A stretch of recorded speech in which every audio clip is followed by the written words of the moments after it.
Hello, hello, hello, wonderful people. Good morning, good afternoon, good evening. Welcome back. We're going to be reading the next 3 chapters in The Sacred Art of Forgiveness by Marcia Ford. So let's go ahead and just jump right into the task at hand. Oops. All right. So we are on, let me go back here, chapter 19, Growing Up. Let me make sure that's correct here. Yes, okay. Growing up. Remember what life was like when you were 14? You couldn't wait to be 15 so you could get your permit, or 16 so you could get your license. Soon you'd be 18 when the state considered you a full-fledged adult. At 21, you could drink legally. At 25, you could even rent a car, though that's generally not high on your list of goals at 14. Still, you looked ahead to these milestones and wished you could grow up much, much faster. Once we reach each of those milestones, we add another notch on the road to maturity. But once we reach whatever magic age we associate with maturity, and especially after we have long passed that age, we realize that maturity has nothing to do with age and everything to do with the way we live our lives. Growth takes time, but the time it takes varies with each individual. That's true whether the growth is physical, emotional, mental, or spiritual. Spiritual growth is one area that we have a considerable amount of control over. And one of the most valid indications of our spiritual maturity is our willingness and ability to, you guessed it, forgive. Charles F. Stanley, who as a divorced Baptist pastor knows a bit about forgiving and being forgiven, calls forgiveness the key to every aspect of spiritual growth. I can't disagree with him. Our response to the difficulties and challenges in life determines the measure of our growth, and those difficulties and challenges nearly always involve the need to forgive someone.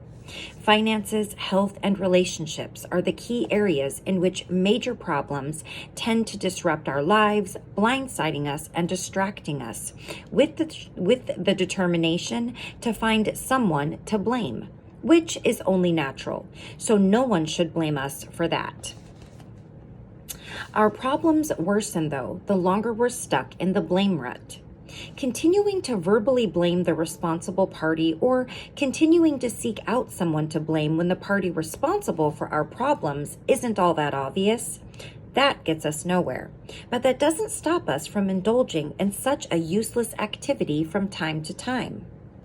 And there is an element to blame that is valid. After all, if there was no one to blame, there'd be no one to forgive.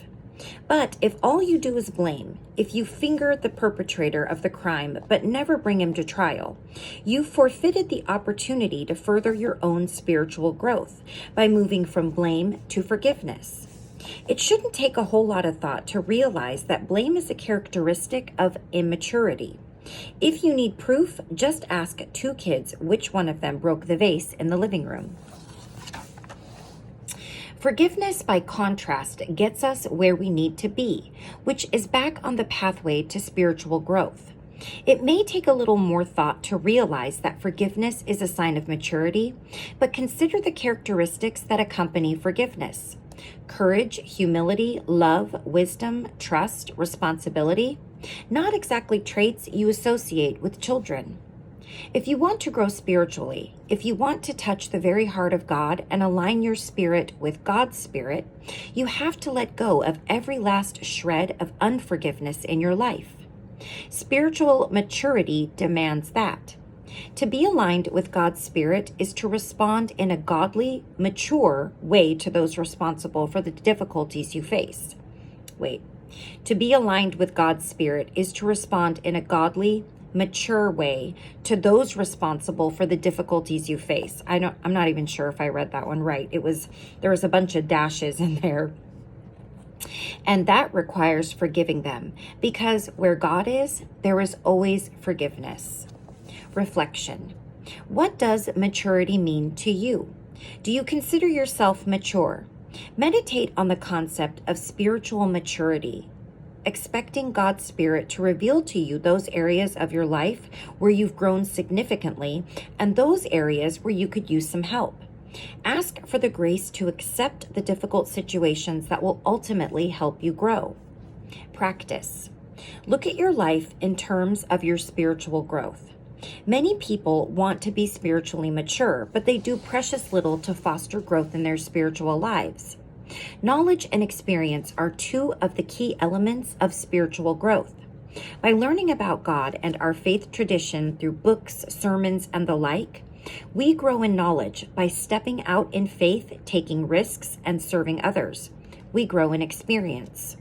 The problem is, some of us gravitate toward one type of growth to the exclusion of the other. If you're spiritually knowledgeable but lacking in down-to-earth experience, do something outside your comfort zone that will broaden your horizon of faith. If you have all the experience in the world but little formal learning, expand your knowledge by enrolling in a religious or spiritual course or choosing a faith-related book to read or listen to. All right, let's read our quotes that have to do with this chapter. We find comfort among those who agree with us, growth among those who don't. Frank A. Clark. The human family is our best illustration of how each person grows in their unique potentialities by sharing in the loving care of a society of other persons. Yet each member of the family discovers what it is to give of themselves for the sake of others. Daniel Day Williams. When we see problems as opportunities for growth, we tap a source of knowledge within ourselves which carries us through. Marcia Sinitar. You always grow in difficult times. Your life may change, it may never be the same, but you learn more about yourself than at any other time in your life. Peekaboo Street. Anger makes you smaller, while forgiveness forces you to grow beyond what you were. Sherry Carter Scott. Chapter 20, Lasting Peace. Thomas Takashi Tanimori was just about the last person on earth you would have expected to extend forgiveness to the people he hated the most, Americans. For 40 years, Tanimori harbored bitterness and anger toward America, and with good reason. Tanimori was a young child living in Hiroshima, Japan. In 1945, when the United States dropped an atomic bomb on the city, killing his parents, 2 sisters, his grandparents, and nearly all his friends. Radiation from the blast eventually robbed him of his eyesight. He has since survived a bout with stomach cancer, as well as several heart attacks. He once attempted suicide. Today, though, Tanimori lives in the country he hated and has forgiven the people he blamed for the overwhelming loss he suffered. He found lasting peace in 1985, when he was finally able to forgive America and its citizens, partly as a result of recalling his father's words, "Respect all who are living."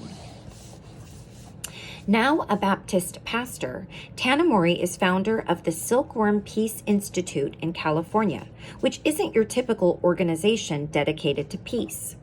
Rather than focusing on peace as the absence of war, Tanimori promotes the kind of peace that comes when the heart is transformed by God. He considers extending love and forgiveness to be the best alternative to revenge.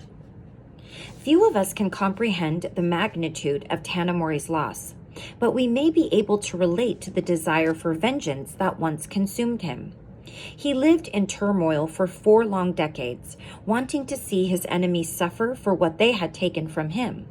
Too many of us have lived our lives in a similar state of turmoil, and with far less justification. Our unforgiveness toward others has robbed us of the inner peace that God has assured us we could have in this lifetime. We carry around the burden of past offenses that weigh us down and grow heavier as we add more offenses to the pile. What is wrong with us anyway? I'm going to take a stab at answering that and suggest that we really don't believe inner peace is attainable, and certainly not by doing something nice for our enemies, such as forgiving them. Then along comes a Hiroshima survivor who says, yes, it really is attainable, and yes, you find inner peace through forgiveness. He's someone worth listening to, don't you think? There are some people, though, who won't listen to him or to you or to me because they've allowed the turmoil to grow so intense that they can't listen. I'm sure you know someone like that. They're the yes, but people in our lives. The ones who simply can't find their way through the thicket of their problems, even though the solution may be just on the other side. It's mentally and emotionally draining to even try to be a friend to someone like that. About the best you can do is try to be the peace that keeps eluding them. But back to the rest of us. Maybe we're just skeptical about this whole inner peace thing. We're willing to listen, but we remain unconvinced. There's only one way we can be convinced, and that's by actually laying our burdens down and getting rid of them for good when we finally take that leap of faith and forgive our offenders. The peace that comes through forgiveness is the kind of peace that lasts, and it can wipe away years, decades even, of turmoil in one moment of grace. Reflection. Think about your life in terms of peace, genuine inner peace. Can you say you are at peace with God, with others, with yourself? If not, what can you do to acquire it? How can you turn down the noise so you can hear what God wants to do to restore peace in your life? Practice. Pray this prayer from Soren Kierkegaard in your personal prayer time. To thee, O God, we turn for peace, but grant us too the blessed assurance that nothing shall deprive us of that peace, neither ourselves nor our foolish earthly desires, nor my wild longings, nor the anxious cravings of my heart. Pax Christi, a Catholic peace movement, offers this prayer for peace and reconciliation for liturgical use. We confess that in our lives we do not always choose the way of peace. We spread gossip which fans the flame of hatred. We are ready to make any sacrifices when Caesar demands, but few when God invites. We worship the false god of security and nationalism. We hold out our hand in friendship, but keep a weapon in the other hand behind our back. We have divided your body of people into those we trust and those we do not. Huge problems challenge us in the world, but our greed, fear, and selfishness prevent us from uniting to solve them. Lord, we pray for your help, your forgiveness, and your reconciling power in our lives.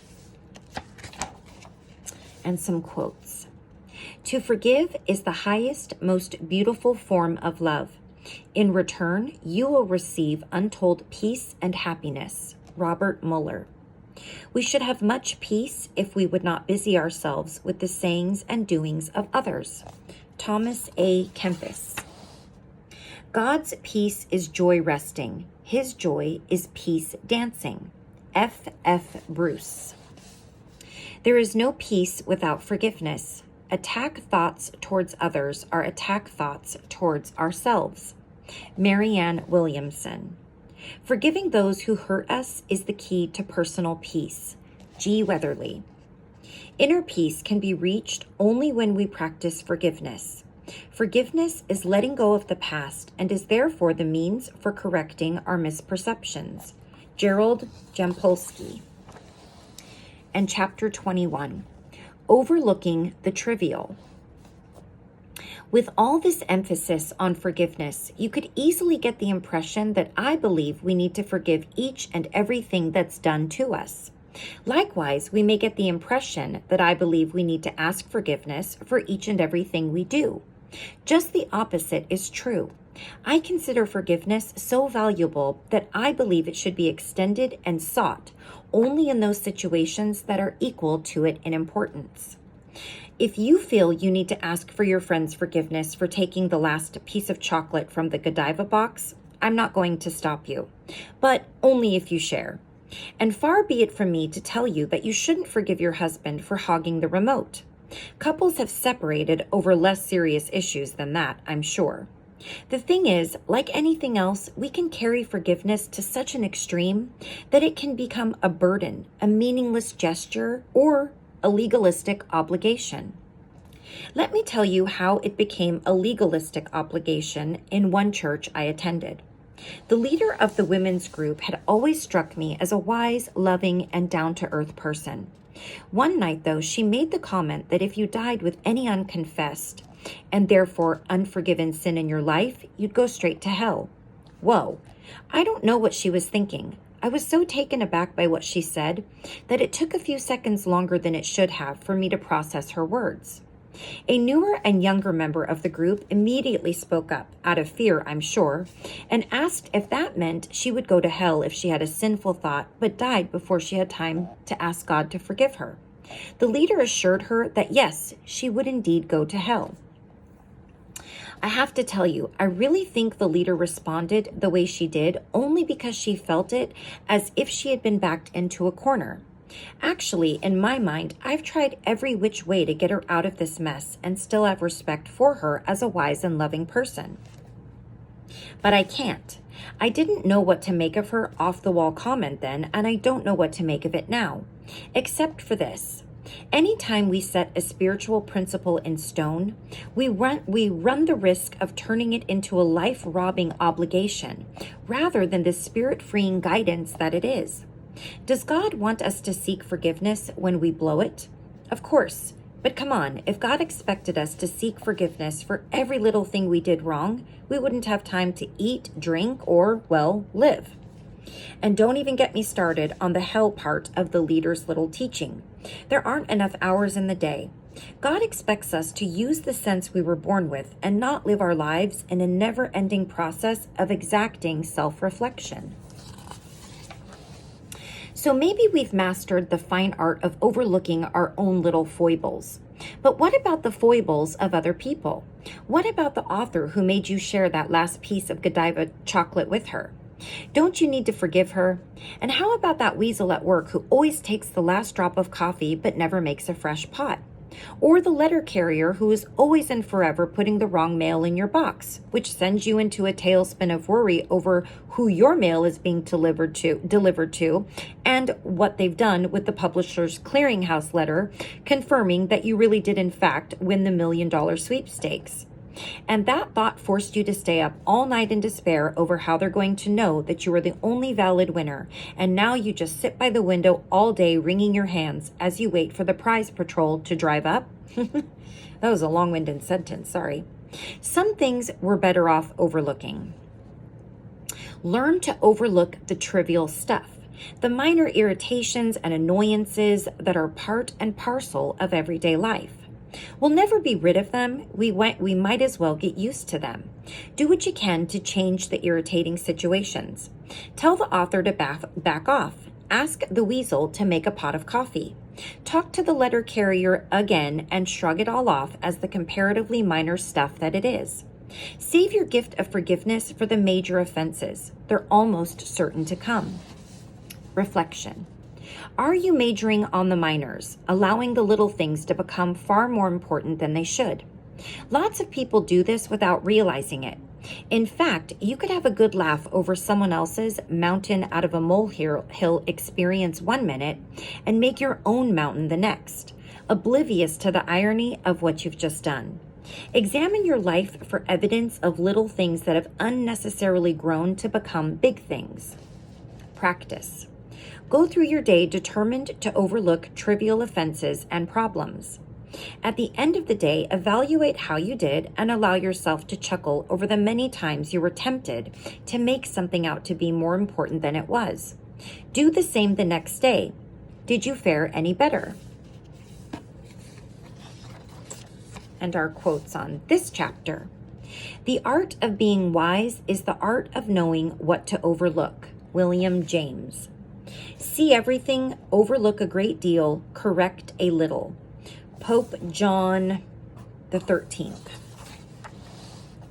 Our souls may lose their peace and even disturb other people's if we are always criticizing trivial actions, which often are not real defects at all, but we construe them wrongly through our ignorance of their motives. Saint Teresa of Avila. Whatever the motive for the insult, it is always best to overlook it, for folly doesn't deserve resentment, and malice is punished by neglect. Samuel Johnson. Depression is nourished by a lifetime of ungrieved and unforgiven hurts. Penelope Sweet. I have a few little side notes that came to mind when I was reading these particular chapters. She talks about the need for revenge and how that's kind of what we see everywhere. And I know she mentioned this in a previous chapter, and that society is always pushing to get revenge rather than to forgive. And the more that I go on social media, the more that I see videos on YouTube, the little skits that people make of getting even with people, or doing or saying mean things to people videotaping what they call Karens at Walmart. It's everywhere, and people feed off of it.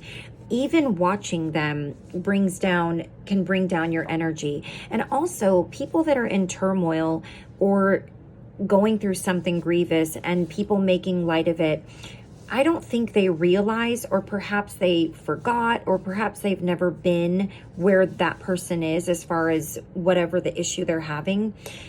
We are all connected. So what affects one person affects all of us.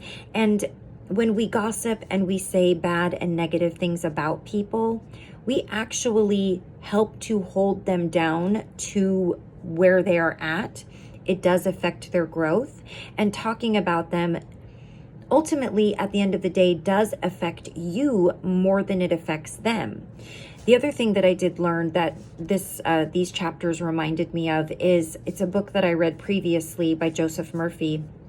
And he talks a lot about the subconscious mind and how powerful it is, and how it could either help you or hurt you. And he talks about, oh man, I lost my train of thought because it was something really good, but I had more than one thing. Oh man, I wish I could remember. He talks about a lot of really good stuff that actually is reminding me of the things that we're reading here, and I hope I can remember it. Let's see if something jogs my mind. Ooh. He talks about how our thoughts bring fruition. These books were written in the 1950s, so he was a very forward-thinking man. And they didn't call it what they call it today. So back then they talked about it as being the subconscious mind, and today I compare it to a lot of the videos and things that I see that they call it manifestation. And he talks about how people will replay mental movies in their minds of exactly what's happened, exactly what they want to happen, or exactly what they're worried about happening, and how that doesn't just affect you, it affects everybody, and how you can use it as a very powerful tool to help or to hinder. Anything in this life can be used either as a good intention or a bad intention. I think that's to be true. That's can be said for anything. I can pick anything up and, put a bad energy to it or a good energy to it. But I'm noticing more and more people talking about it as manifestation. In the 1950s, he talked about it. It was the subconscious mind. A lot of people were not aware of it. Like I said, he was a very, a futuristic thinking man, because these were things that people were learning about, and only until the last several years have I seen more and more of it. But really, really great reads to check out if you want to read them yourself or listen. The Power of the Subconscious Mind is a really amazing and easy to understand book by Joseph Murphy. Anyways, I did lose my train of thought as far as what I really wanted to say, but I wanted to share that with you in case you didn't catch those books or those videos, because that book is, like most of these books that I put on here, if not all of them, they are spiritually based, but they are universal. It's nothing that's connected to a specific religion. I do that on purpose because I feel like these books are more for the betterment of the human experience and the betterment of our soul. And to me, that doesn't need to be connected to a specific religion. So that's just how I view it and how I try to put the videos out there and allow you to take the information in however you choose to, and to use discernment as far as what you take to be true and what you don't. I know there was some other information that I could go on and on about things that I've read from previous books that are sort of tying into this, it's really nice to see that this great information is being shared in its own ways in many of these books, because I think there's just an ongoing theme of love and forgiveness and letting things go and not holding on to things because it's not good for you and it's not good for anyone else. Anyways, my rant is over. I'm sad I forgot what I was going to say. I guess it must not have been that important, as a lot of people would say, and as I say myself. So next time we will read, of course, the following, the next 3 chapters. Keeping it in 3s seems to work.